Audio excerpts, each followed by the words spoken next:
Assalamu alaikum wa rahmatullahi wa barakatuh, mes chers frères et sœurs en islam. Que la paix, la miséricorde et la bénédiction d'Allah soient sur vous.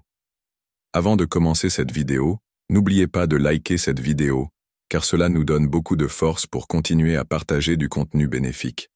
Et je vous invite à vous abonner à notre chaîne et d'activer la cloche de notification pour rester informé de nos prochaines publications sur la foi islamique. Mes frères et sœurs, aujourd'hui nous allons vous dire la puissance spirituelle des élus et son effet sur les autres. Je vous demande de rester connectés jusqu'à la fin de la vidéo pour découvrir ça. La grandeur cachée dans votre âme. Avez-vous remarqué que votre simple présence peut provoquer des réactions imprévues? Parfois, sans même parler, vous ressentez les regards pesés, oscillant entre admiration et malaise. Pourquoi? Parce que vous portez une lumière que d'autres ne peuvent ignorer. Une lumière qui ne vient pas de l'apparence, mais de votre essence même, façonnée par une sincère connexion avec Allah. Un rappel divin. Allah, dans sa sagesse infinie, nous guide avec ces mots. Et si vous êtes reconnaissant, je vous accorderai encore davantage. Sourate Ibrahim 14:7. Votre gratitude et votre humilité deviennent des catalyseurs de bénédiction. Chaque remerciement adressé à Allah augmente non seulement vos bienfaits, mais amplifie aussi votre lumière intérieure. Les élus, ces âmes rares, sont ceux qui vivent dans cette reconnaissance constante, et cela ne passe pas inaperçu. L'effet miroir de votre présence. Mais pourquoi votre authenticité suscite-t-elle parfois du malaise chez les autres? Imaginez une lumière vive éclairant une pièce sombre. Elle révèle ce qui était caché, les failles, les potentiels non exploités. De la même manière, votre personnalité rappelle à ceux qui vous entourent ce qu'ils pourraient être, ce qu'ils pourraient accomplir, s'ils acceptaient de se reconnecter à leur propre grandeur. Pour certains, cela inspire. Pour d'autres, cela dérange. Et pourtant, ce n'est pas votre intention. Vous ne cherchez pas à vous imposer, mais à vivre pleinement selon les principes d'Allah. Votre grandeur réside dans votre humilité. Une leçon d'humilité du prophète, paix soit sur lui. Le prophète Muhammad, paix soit sur lui, est l'exemple parfait de cette grandeur cachée. Un jour, un homme est entré dans sa présence et s'est mis à trembler. Devant cette réaction, le prophète, avec sa sagesse infinie, a calmé cet homme par ces paroles. « Calme-toi, je ne suis qu'un fils de femme qui mangeait du pain sec. » Ce simple geste reflète une vérité profonde. La véritable grandeur ne cherche pas à intimider, mais à apaiser. Par son humilité, le prophète a montré que l'élite spirituelle ne repose pas sur l'arrogance ou le pouvoir, mais sur la simplicité et l'amour d'Allah. Un moment de réflexion pour vous. Dans votre vie, vous sentez peut-être ce même mélange d'admiration et d'inconfort chez les autres. Mais la vraie question est, que faites-vous de cette puissance silencieuse? L'utilisez-vous pour inspirer ceux qui vous entourent? Ou laissez-vous cette lumière devenir une source d'intimidation involontaire? Un appel à l'introspection. Regardez-vous dans le miroir, pas celui qui reflète votre apparence, mais celui qui révèle votre âme. Êtes-vous en paix avec l'impact que vous avez sur les autres? Votre personnalité, nourrie par la foi et la sincérité, est un cadeau, mais aussi une responsabilité. Car chaque lumière qui éclaire a le devoir de guider et non de brûler. Votre grandeur n'est pas dans ce que vous possédez, ni dans ce que vous montrez, mais dans ce que vous êtes. Ce que vous incarnez est un témoignage vivant de votre relation avec Allah, et pour ceux qui croisent votre chemin, vous devenez une preuve vivante de ce qu'une âme dévouée peut accomplir.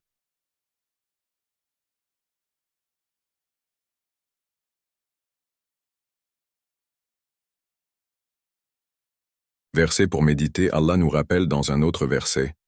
Nous vous avons élevés en degrés, certains au-dessus des autres, afin que vous soyez éprouvés dans ce qu'il vous a donné. Sourate Al-An'am 6:165. Votre lumière, votre présence, est une épreuve et une bénédiction. Embrassez-la avec gratitude et utilisez-la pour le bien. L'intimidation d'une âme lumineuse. La force silencieuse des élus d'Allah. Il est fascinant de constater que la lumière des élus d'Allah, bien que douce et bienveillante, peut parfois paraître écrasante pour ceux qui se trouvent en leur présence. Pourquoi? Ce n'est pas une intimidation volontaire. C'est l'éclat de leur foi et la pureté de leurs intentions qui rendent leur personnalité si imposante. Un rappel apaisant dans le Coran, Allah dit « Ceux qui ont cru et dont les cœurs se tranquillisent à l'évocation d'Allah. Certes, c'est par l'évocation d'Allah que les cœurs se tranquillisent. » Sourate Ar-Ra'd 13.28. Ce verset révèle un profond secret. La paix intérieure née de la proximité avec Allah est une puissance que rien ni personne ne peut ignorer. Lorsque vous incarnez cette paix, vous projetez une force spirituelle qui agit comme un miroir, révélant les luttes intérieures de ceux qui vous entourent. L'effet miroir de votre lumière. Imaginez un lac paisible dont la surface réfléchit tout ce qui l'entoure. De la même manière, une âme lumineuse et tranquille agit comme un miroir spirituel. Ceux qui n'ont pas encore trouvé cet équilibre en eux-mêmes peuvent ressentir ce reflet comme une confrontation avec leur propre déséquilibre. Votre présence ne fait que mettre en lumière leur potentiel inexploité, et pour certains, cette confrontation peut être source de malaise ou de rejet. Mais souvenez-vous, cela ne diminue en rien la beauté de votre lumière. Au contraire, elle met en évidence l'impact profond que votre foi peut avoir. L'exemple d'Umar ibn al-Khattab, qu'Allah l'agrée, une histoire inspirante illustre parfaitement cette notion. Avant sa conversion à l'islam, Umar ibn al-Khattab, qu'Allah l'agrée, était un adversaire redoutable. Sa détermination et sa force faisaient trembler même les plus courageux. Mais le jour où son cœur fut touché par les paroles d'Allah, il se transforma en un pilier de foi et de justice. Sa foi devint si puissante qu'elle intimidait même les ennemis les plus farouches. Ce n'était pas sa stature physique ou sa voix forte qui imposaient le respect, mais la sérénité et la certitude inébranlable qu'il dégageait. Il nous rappelle que la lumière d'un croyant peut transformer les cœurs, même ceux qui semblent les plus éloignés. Transformer l'intimidation en inspiration. Vous aussi, vous portez une lumière qui peut parfois sembler écrasante pour ceux qui vous entourent. Mais cette lumière a un but. Élever, guider et inspirer. La vraie question est, comment utilisez-vous cette force? Avec humilité, rappelez-vous que votre lumière est un cadeau d'Allah. Utilisez-la pour tendre la main à ceux qui vacillent dans l'obscurité, plutôt que pour renforcer leur sentiment d'insécurité. Avec bienveillance. Quand vous sentez que votre présence intimide, soyez celui qui rassure. Offrez un sourire, un mot apaisant ou un geste d'encouragement. Vous êtes un pont entre leur déséquilibre et la paix intérieure qu'ils recherchent. Avec constance. Soyez une source stable de lumière et d'inspiration, même face à l'opposition. Ce n'est pas toujours facile, mais chaque interaction peut semer une graine de transformation dans le cœur de ceux qui vous entourent. Un appel à l'introspection. Pensez à une personne qui, par sa présence, vous a inspiré à devenir meilleur. Était-ce leur douceur, leur sagesse ou leur foi qui vous a marqué? Maintenant, demandez-vous, qui pourriez-vous inspirer aujourd'hui, simplement en étant vous-même? Un verset pour méditer, Allah nous rappelle. Et ne détourne pas ton visage des gens par orgueil, et ne foule pas la terre avec arrogance, car Allah n'aime pas le présomptueux plein de glorioles. Sourate Luqman 13:6 Opts Presets. Cela montre que la véritable grandeur réside dans la modestie. Une âme lumineuse n'a pas besoin de s'imposer, elle rayonne naturellement. Votre rôle dans le monde. Vous n'êtes pas seulement une âme lumineuse, vous êtes un catalyseur de changement. Votre lumière peut allumer des flammes dans les cœurs, apporter de la clarté là où il y a de la confusion, et semer la paix là où il y a du chaos. Que cette responsabilité vous pousse à devenir un phare, et non un obstacle, pour ceux qui cherchent leur chemin. Le secret des élus d'Allah. Un mystère enveloppé de simplicité. Les élus d'Allah ne cherchent ni les projecteurs, ni l'admiration. Leur grandeur réside dans leur humilité et leur sincérité, des qualités rares qui émanent d'une profonde connexion à leur Créateur. Ils vivent en se souvenant que leur valeur n'est pas définie par les regards des hommes, mais par la satisfaction d'Allah. Un rappel précieux du Coran, Allah dit « Et place ta confiance en Allah. Allah suffit comme protecteur. » Sourate An-Nisa, 4.4.81. Ce verset nous rappelle que le véritable refuge, la vraie sécurité, se trouve dans notre reliance à Allah. C'est cette foi inébranlable qui rend les élus uniques. Leur force n'est pas visible à l'œil nu, mais elle est ressentie profondément par ceux qui croisent leur chemin. Une force invisible, mais palpable. Imaginez un arbre solidement enraciné dans la terre. Ses racines profondes le maintiennent debout face aux tempêtes, et ses branches offrent de l'ombre et des fruits à tous ceux qui en ont besoin. De la même manière, la connexion des élus à Allah agit comme ses racines. Elle les fortifie de l'intérieur tout en permettant à leur lumière de rayonner vers l'extérieur. Une pureté qui intrigue et inspire, cette reliance à Allah fait des élus des êtres à part. Leur présence peut déranger ceux qui sont consumés par l'orgueil ou l'hypocrisie, car leur lumière révèle les ombres dans le cœur des autres. Mais ces élus ne se laissent pas troubler par les jugements ou les incompréhensions. Ils savent que leur mission est de rester fidèles à Allah, non de plaire aux hommes. Une leçon du prophète, paix et bénédiction sur lui.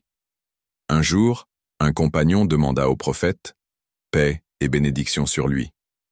Qui sont les meilleurs parmi les gens? Le prophète répondit, celui dont le cœur est pur et la langue honnête. Ces mots simples révèlent une vérité profonde. La pureté du cœur et l'honnêteté de la langue sont les critères les plus élevés aux yeux d'Allah. Ceux qui cultivent ces qualités deviennent des phares dans un monde souvent obscurci par la duplicité et l'égoïsme. La lumière intérieure des élus. La pureté du cœur est un trésor. Elle ne s'acquiert pas par l'accumulation de richesses ou par des discours pompeux, mais par une intention sincère et une soumission totale à Allah. Les élus nourrissent cette pureté par la prière constante. Ils trouvent leur force dans le contact régulier avec leur Seigneur. Chaque prière est une opportunité de purifier leur âme et de renouveler leur engagement. Le rappel d'Allah. Leurs cœurs sont toujours habités par le souvenir d'Allah. Que ce soit dans le silence de la nuit ou dans les tumultes du jour, leur esprit reste ancré dans la gratitude et l'amour divin. L'action juste et désintéressée. Ils ne cherchent pas la reconnaissance dans leurs bonnes actions. Leur seule motivation est d'obtenir la satisfaction d'Allah, une source de guidance pour les autres. Les élus ne s'isolent pas dans leur lumière. Au contraire, ils deviennent des phares pour ceux qui cherchent la vérité. Par leur exemple, ils montrent que l'on peut vivre avec intégrité, même dans un monde qui valorise souvent l'apparence sur la substance. Une question pour vous. Dans un monde qui semble parfois submergé par la superficialité, comment cultivez-vous votre propre lumière? Êtes-vous un exemple d'honnêteté et de pureté pour ceux qui vous entourent? Ou laissez-vous les distractions du monde atténuer votre éclat? Un appel à nourrir votre âme. Prenez un moment pour réfléchir à ce qui nourrit votre cœur. Votre foi, vos prières, vos intentions sont les outils qui permettent de cultiver cette lumière. Soyez vigilants, car votre pureté est à la fois un cadeau et une responsabilité. Un verset pour méditer, Allah dit « Allah est la lumière des cieux et de la terre. Sa lumière est semblable à une niche où se trouve une lampe. » Sourate An-Nur, 24-35. Ce verset rappelle que toute lumière, toute guidance provient d'Allah. Si vous aspirez à être un phare pour les autres, il est essentiel de puiser dans cette lumière divine. Votre rôle dans le plan divin. Les élus ne se considèrent pas supérieurs aux autres. Ils voient leur lumière comme une responsabilité, une opportunité de guider, d'élever et d'inspirer. Leur humilité leur permet de rester proches d'Allah et accessibles au cœur sincère qui les entoure. Un défi à relever. Posez-vous cette question. Que puis-je faire aujourd'hui pour nourrir mon cœur de pureté et d'authenticité? Par cette introspection, vous vous rapprocherez d'Allah et deviendrez à votre tour un exemple vivant de sa lumière. L'épreuve de l'isolement. L'isolement, un test spirituel. Lorsque votre âme est illuminée par la lumière divine, il n'est pas rare de ressentir une forme d'isolement. Ce n'est pas que vous rejetez les autres ou qu'ils vous rejettent volontairement, Mais la profondeur de votre foi et votre connexion avec Allah peuvent être difficilement comprises par ceux qui n'ont pas encore atteint ce degré de spiritualité. Ce sentiment d'isolement, bien qu'il puisse paraître pesant, est en réalité une opportunité unique que seuls les élus d'Allah expérimentent pleinement. Un rappel divin. Allah dit dans le Saint-Coran, « Endure donc avec patience. Certes, la promesse d'Allah est vérité. » Sourate Ar-Rum 30-60. Ce verset vous invite à voir dans votre solitude une épreuve qui exige patience et persévérance. Il vous rappelle également que tout ce qu'Allah promet, y compris le réconfort et les récompenses, se réalisera. Votre isolement n'est qu'une étape transitoire, un moment où vous êtes appelé à approfondir votre reliance à Allah et à raffermir votre foi. L'isolement comme un moment de purification. Dans la solitude, il n'y a ni distraction ni influences extérieures. Ce silence apparent devient une opportunité pour entendre les murmures de votre âme et vous reconnecter pleinement à Allah.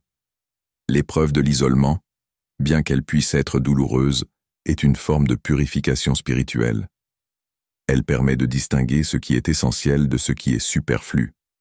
Comme l'a dit Ibn Qayyim al-Jawziyya, l'isolement avec Allah est une lumière, tandis que la compagnie des gens est souvent une distraction. Votre éloignement des autres ne doit pas être vu comme un rejet, mais comme une invitation divine à cultiver une intimité profonde avec Allah. Une leçon de l'histoire du prophète Youssouf, que la paix soit sur lui. L'histoire de Youssouf, que la paix soit sur lui, est un exemple éloquent de l'épreuve de l'isolement. Jeté dans un puits par ses propres frères, vendu comme esclave, puis emprisonné injustement, il a traversé des périodes prolongées de solitude. Mais ces moments n'ont pas été inutiles. Dans le puits, il a appris à s'en remettre totalement à Allah. En tant qu'esclave, il a maintenu son intégrité et a cultivé sa patience. En prison, il a utilisé son isolement pour prêcher l'unicité d'Allah, renforçant ainsi sa foi et celle des autres. Cet isolement était en réalité une préparation. Lorsque Youssouf a été libéré, il était prêt à assumer une position de pouvoir, guidé par une foi inébranlable et une sagesse acquise dans les moments les plus sombres de sa vie. L'isolement aujourd'hui, un défi moderne. Dans notre monde moderne, l'isolement peut revêtir différentes formes. Vous pouvez ressentir une solitude spirituelle même au milieu d'une foule. Peut-être que vos croyances profondes et vos valeurs ne correspondent pas à celles de ceux qui vous entourent. Vous pourriez être moqué ou incompris pour votre attachement à la foi. Cependant, souvenez-vous que cette solitude n'est pas un signe de faiblesse, mais une opportunité offerte par Allah pour vous élever. C'est une période où vous êtes appelé à développer une relation plus profonde avec votre Créateur. Transformez la solitude en un atout spirituel. Voici comment utiliser vos moments d'isolement pour grandir spirituellement. Multipliez les invocations et les prières. L'isolement est un moment idéal pour intensifier vos actes d'adoration. Lorsque vous vous sentez seul, parlez à Allah. Faites des duas sincères et exprimez-lui vos doutes, vos espoirs et vos craintes. Apprendre et méditer sur le Coran. La solitude vous offre l'opportunité de plonger dans le Coran et de méditer sur ses enseignements. Les versets d'Allah sont une source inépuisable de guidance et de réconfort. Entreprendre une introspection sincère. Utilisez ce temps pour vous interroger sur votre relation avec Allah et sur vos intentions. Posez-vous des questions profondes. Suis-je en train de vivre ma vie pour Allah ou pour plaire aux autres? Développez des compétences spirituelles. L'isolement est un moment pour développer des pratiques comme la méditation sur les noms d'Allah, la gratitude et la patience. Ces compétences vous permettront de transformer les défis en opportunités, se préparer à la mission divine. Comme Youssouf, que la paix soit sur lui, considérez votre solitude comme une préparation. Allah pourrait vous préparer pour une mission plus grande, nécessitant un cœur pur et une foi solide. Une responsabilité envers les autres. Même dans l'isolement, vous avez un rôle à jouer envers ceux qui vous entourent. Votre foi et votre patience dans l'adversité peuvent inspirer les autres. Pensez à ceux qui cherchent une direction ou un exemple à suivre. Par votre comportement et votre attitude, vous pouvez être un phare, même à distance. Désespérez pas de la miséricorde d'Allah, car Allah pardonne tous les péchés. Surat Az-Zumar 13-6 5-6. Dans vos moments de solitude, rappelez-vous que vous n'êtes jamais seul. Allah est toujours avec vous, prêt à entendre vos appels et à vous guider vers sa lumière. Une question pour réfléchir. Que faites-vous de vos moments de solitude? Les utilisez-vous pour nourrir votre foi et vous rapprocher d'Allah, ou vous laissez-vous submerger par les distractions du monde? Un appel à l'action. Voyez votre isolement comme une opportunité précieuse. Prenez ce temps pour cultiver votre cœur, pour approfondir votre foi et pour devenir un instrument de lumière dans ce monde.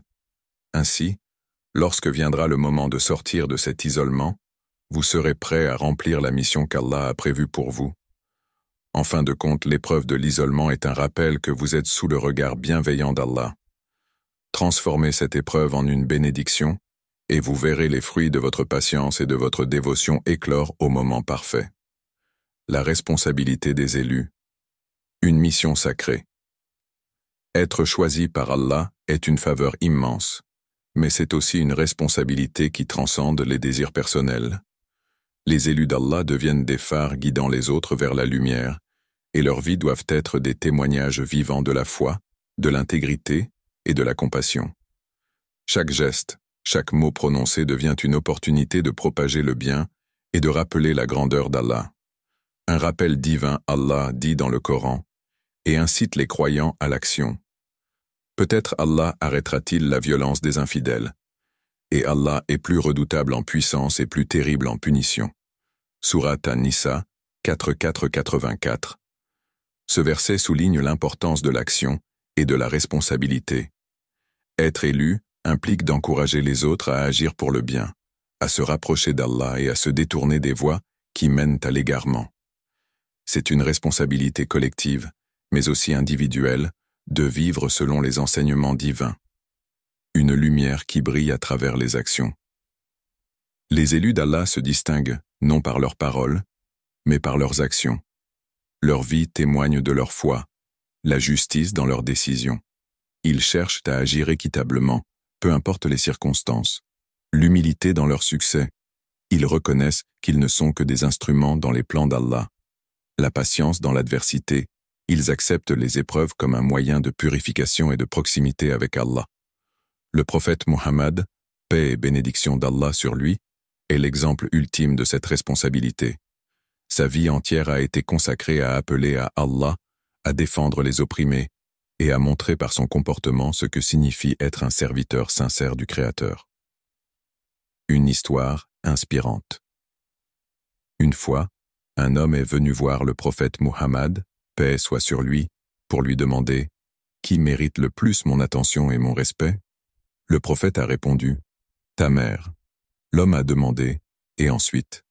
Le prophète a répété « Ta mère ».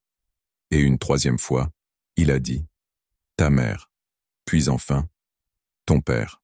Ce hadith montre que même dans les relations personnelles, un élu d'Allah doit être conscient de ses devoirs envers les autres.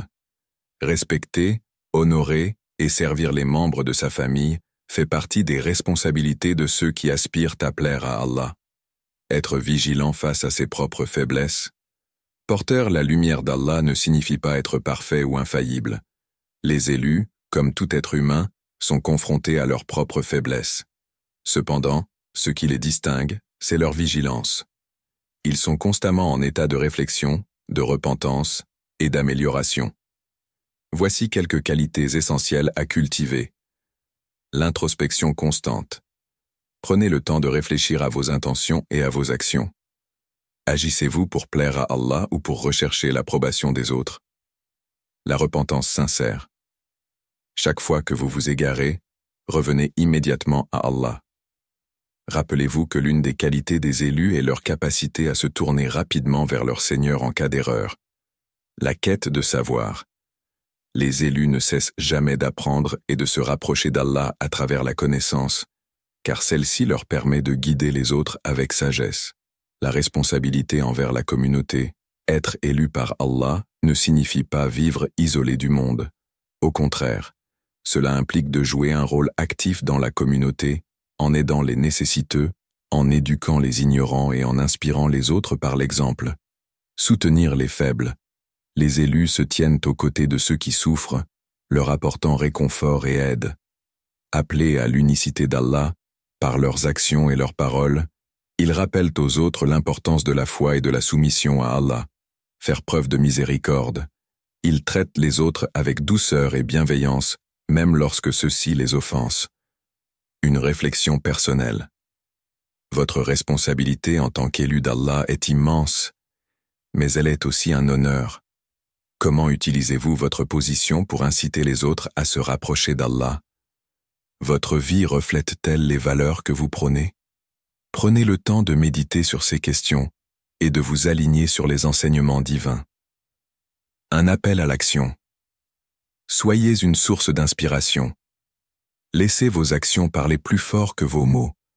Montrez par votre comportement ce que signifie être un serviteur sincère d'Allah. Encouragez les autres au bien. Que vos paroles et vos actes rappellent aux gens leur lien avec Allah et les motivent à devenir meilleurs. Gardez vos intentions pures. Agissez uniquement pour plaire à Allah, sans chercher la reconnaissance ou les éloges des hommes. Un verset pour conclure cette réflexion. Et faites le bien. Certes, Allah aime les bienfaisants. Surat al-Baqarah, 295. En fin de compte, la responsabilité des élus d'Allah est un mélange d'humilité, d'action et de dévotion. En vivant selon ces principes, vous devenez un reflet de la lumière divine et un guide pour ceux qui cherchent la vérité. Qu'Allah purifie nos cœurs, qu'il nous guide à aider avec sincérité et discernement, et qu'il fasse de nos actions des ponts qui mènent à sa miséricorde. Amina. Chers frères et sœurs en islam, n'oubliez pas encore de liker cette vidéo et de vous abonner sur cette chaîne. Qu'Allah vous bénisse.